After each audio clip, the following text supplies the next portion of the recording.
स्वागत है साथियों, आप सभी का GK24 के ऑफिशियल यूट्यूब चैनल पर। दोस्तों, आप सभी को पता है इजराइल और हमास के वॉर को चलते हुए काफी लंबा टाइम बीत चुका है। अभी भी जो है वहां पे बॉम्बिंग, अभी भी सिविलियन कैजुअलिटीज देखने को मिल रही है। तो इस पूरे ऑनगोइंग वॉर के अंदर ना अब एक चीज अपडेट निकल के आया है कि कुछ देश हैं जो यहाँ पे इजराइल का साथ छोड़ते हुए नजर आ रहे हैं। और उनमें रिसेंटली यहाँ पे देखे गए हैं आयरलैंड, नॉर्वे और स्पेन। इन तीनों ही देशों ने अनाउंस किया है कि अब ये पैलेस्टीनियंस को एक स्टेट मानेंगे, रिकॉग्नाइज करेंगे उन्हें एज अ स्टेट। तो यहाँ पे इन्होंने ऐसा क्यों कहा होगा कि हम स्टेट मानेंगे, तो इस पूरी वीडियो में हम जानेंगे। लेकिन यहाँ पे स्टेट बोलने का मतलब क्या होता है? तो देखो, स्टेट का मतलब बेसिकली होता है कि अगर आप किसी एक पर्टिकुलर ग्रुप को स्टेट का दर्जा देते हैं तो आप उनके साथ जो डिप्लोमेटिक रिलेशन है वो मेंटेन करके रखना चाहते हैं, आप उनके साथ ट्रेड करना चाहते हैं। ये सभी चीजें जो कि एक नॉर्मल दूसरे देश के साथ एक देश करता है वो सब आप रखना चाहते हैं।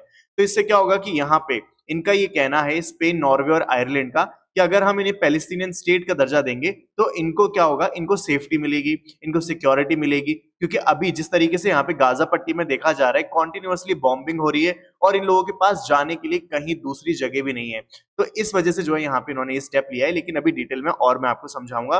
तो देखो, ये है वो यहाँ पे तीन कंट्रीज जो है ना आपके, आयरलैंड, स्पेन और नॉर्वे। इन तीनों के अंदर एक चीज कॉमन है और वो ये कि ये तीनों ही यूरोपियन कंट्रीज है। और यूरोपियन कंट्रीज की खास बात यह है कि इनमें से बहुत ही कम ऐसी कंट्रीज है जो पैलेस्टीनियंस को स्टेट मानती है। मतलब अगर 50 कंट्रीज है तो उसमें से केवल 9 ही कंट्रीज जो है इनको पैलेस्टीनियन स्टेट मानती है।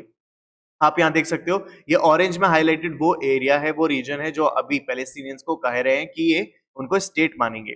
ठीक है, आगे बढ़ते हैं। तो अब यहाँ पे देखो, ये पूरा वर्ल्ड का मैप देख सकते हो। इसमें जो आपको ग्रे कलर का जो एरिया दिख रहा है ना, वो ये दर्शाता है कि कौन पैलेस्टीनियंस को स्टेट नहीं मानता है। और जो यहाँ पे ग्रीन एरिया है वो ये बताता है कि कौन कौन जो है यहाँ पे पैलेस्टीनियंस को स्टेट मानता है। अब देख सकते हो, जैसे पूरे 193 यूनाइटेड नेशन मेंबर स्टेट्स के अंदर से केवल 138 जो है ना वो रिकॉग्नाइज करते हैं यहाँ पे पैलेस्टीनियंस को एज अ स्टेट। अब आप आगे देखो कि अगर मान लो कि यहाँ पे पैलेस्टीनियंस को स्टेट का दर्जा दे भी दिया गया तो इसमें कौन कौन सा एरिया माना जाएगा।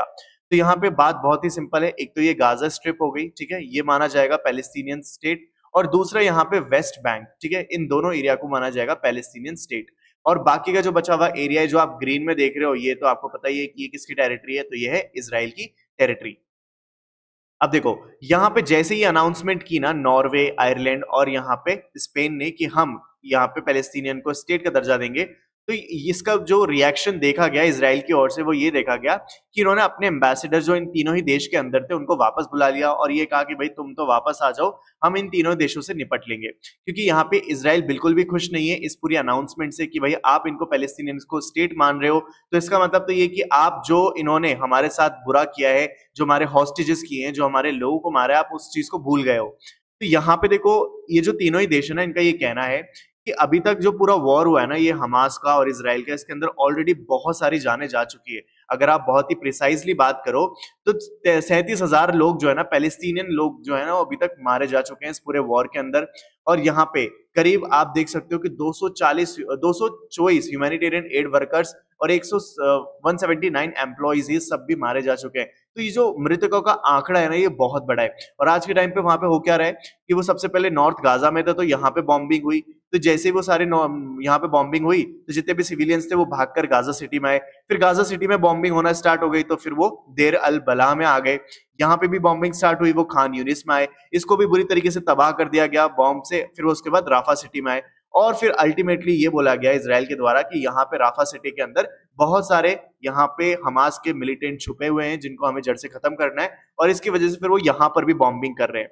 अब आप देखो कि इसके बाद तो उनके पास जगह भी नहीं बची ना, वो कहाँ जाएंगे? नीचे तो इजिप्ट आता है, तो वो अपनी टेरिटरी में क्यों घुसने देगा? उनकी तो खुद हालत खराब है, वो कैसे इतने सारे माइग्रेंट वर्कर्स को खाना देंगे, पानी देंगे, सब कुछ कैसे कर पाएंगे? वो भी मना करेंगे। आगे कोई बचा एरिया है नहीं जहाँ पे वो रह सके। तो इस तरीके की दयनीय स्थिति है। और ये उन लोगों की बात है जो सिविलियंस है, जो इनोसेंट सिविलियंस, जिसके अंदर लेडीज हैं, वर्कर्स हैं, जिसके अंदर मासूम बच्चे हैं, वो सब इसके अंदर इंक्लूडेड है। तो ये तीनों ही देश जो है इन सभी चीजों के बारे में सोच रहे हैं कि या तो इजराइल को एक सोल्यूशन बताए कि हाँ उसने क्या ऐसी बात सोची है इन सिविलियंस के लिए कि अब कोई सिविलियन कैजुअलिटी नहीं आएगी, तो हम इनके साथ खड़े हैं, otherwise we are not standing with the Israel. तो ये सारी के सारे रीजंस और तर्क इन तीनों ही देशों ने दिए। अब देखो, यहाँ पे वॉर क्राइम्स प्रोसिक्यूटर यानी कि जो हमारा इंटरनेशनल कोर्ट ऑफ जस्टिस होता है, उन्होंने यहाँ पे एक अरेस्ट वारंट जारी किया है इजराइल के नेतन्याहू और हमास लीडर्स के अगेंस्ट में। क्योंकि जो वॉर चल रहा है इसमें यहाँ पे ऑनगोइंग वॉर के चलते इनके अगेंस्ट ये वारंट जारी किया गया है। तो देखो यहाँ पे जैसे ही वारंट जारी किया गया तो आपको पता है कि आज की डेट में यूएस जो है ना वो इसराइल के साथ खड़ा है। द बिगेस्ट पावर जो है इसराइल के साथ वो खड़ी है यूएस, ठीक है। तो अब यूएस जो है ना ये इसका क्या होता है कि डोमिनेंस चल रहा होता है पूरे वर्ल्ड के अंदर, ठीक है। और अगर देखा जाए इस पूरी आज की वीडियो से तो आप ये चीज देखोगे कि यूएस क्या करता है, सैंक्शंस लगाता रहता है अलग अलग देशों में। और यहाँ पे भी अगर आप यूरोप में भी देखोगे स्पेशली, तो यहाँ पर भी जो सैंक्शंस या फिर जो डोमिनेंस है ना वो यूएस की चलती है या फिर यूके की चलती है। तो अभी यूएस और यूके की दोनों की डोमिनेंस के बाद भी बहुत सारे देश ऐसे हैं जो यूएस की परवाह ही नहीं कर रहे हैं और उन्होंने वो किया जो उनकी मर्जी है, यानी कि इन्होंने नॉर्वे, आयरलैंड और स्पेन ने ये कहा कि हम तो इनको पैलेस्टीनियन का दर्जा मतलब स्टेट का दर्जा देंगे डिस्पाइट यूएस का डोमिनेंस। और आपने देखा मिडिल ईस्ट के अंदर भी अब तो यूएस का जो है यहाँ पे डोमिनेंस कम होता ही जा रहा है।